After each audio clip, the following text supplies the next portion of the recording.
रीवा जिले में मतदाता सूची के गहन पुनरीक्षण यानी एसआईआर प्रक्रिया की रफ्तार इन दिनों और तेज कर दी गई है, क्योंकि निर्वाचन आयोग ने निर्देश जारी करते हुए घर घर गणना पत्रक वितरित करने, उनका सत्यापन करने और बाद में डिजिटाइजेशन सुनिश्चित करने को सर्वोच्च प्राथमिकता में रखा है।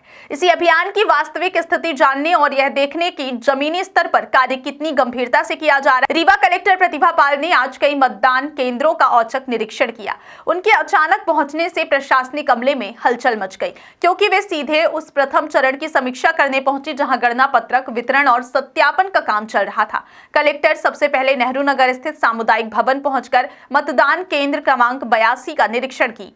यहां उन्होंने बूथ लेवल ऑफिसर बीएलओ मधु गुप्ता से गणना पत्रक कब, कैसे और किस दायरे में बांटे गए इसकी जानकारी मांगी, लेकिन उनके जवाब अपेक्षित रूप से स्पष्ट और संतोषजनक नहीं थे। इसी दौरान कई स्थानीय मतदाताओं ने मौके पर ही शिकायतें दर्ज कराई कि उनके मोहल्ले और गलियों में गणना पत्रक पूरे क्षेत्र में नहीं बांटे, घरों तक फॉर्म पहुंचे ही नहीं, जबकि कुछ जगहों पर गलत जानकारी भरकर छोड़ दिया गया।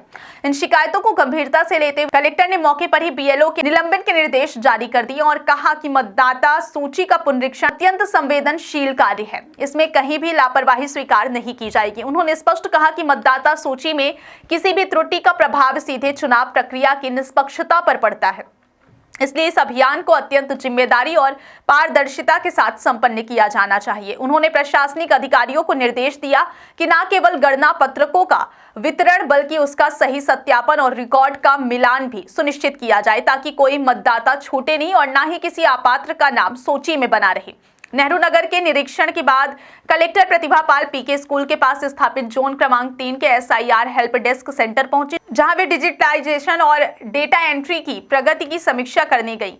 उन्होंने डिजिटाइजेशन टीम से यह जाना कि कितने गणना पत्रक अब तक स्कैन किए जा चुके हैं, कितने फॉर्म में त्रुटियां मिली हैं और किन क्षेत्रों से डेटा देर से आ रहा है। उन्होंने अधिकारियों को निर्देश दिए कि सत्यापन के दौरान किसी भी प्रकार की जल्दबाजी ना की जाए, लेकिन समय सीमा का भी पालन होना चाहिए, क्योंकि मतदाता सूची पुनरीक्षण का अभियान एक निर्धारित शेड्यूल के अनुसार चलता है और देरी होने पर आगे की प्रक्रिया प्रभावित होती है। उन्होंने कहा कि डेटा एंट्री की प्रत्येक प्रविष्टि को दोबारा क्रॉस चेक किया जाए और यदि किसी मतदाता के नाम, पते या आयु में अंतर पाया जाता है तो उसे तुरंत बीएलओ और सेक्टर अधिकारी के माध्यम से ठीक किया जाए। निरीक्षण के दौरान कलेक्टर के साथ एसडीएम हुजूर डॉक्टर अनुराग तिवारी, उप जिला निर्वाचन अधिकारी सुधीर बेग, नायब तहसीलदार तेजपति सिंह और कई अन्य कर्मचारी मौजूद रहे, जिन्होंने कलेक्टर को पूरे अभियान की प्रगति, चुनौतियों और अगले कुछ दिनों के लक्ष्य के बारे में जानकारी दी।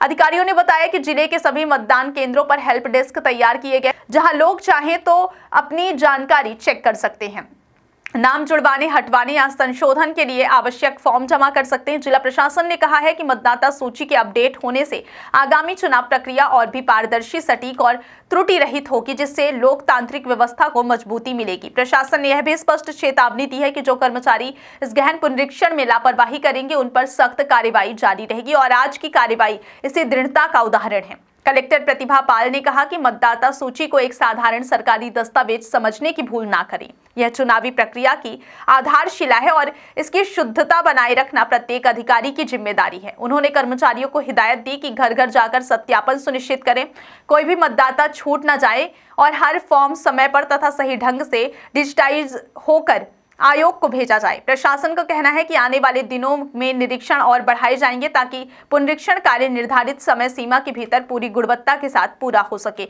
और जिले की मतदाता सूची पूरी तरह अद्यतन और विश्वसनीय बने।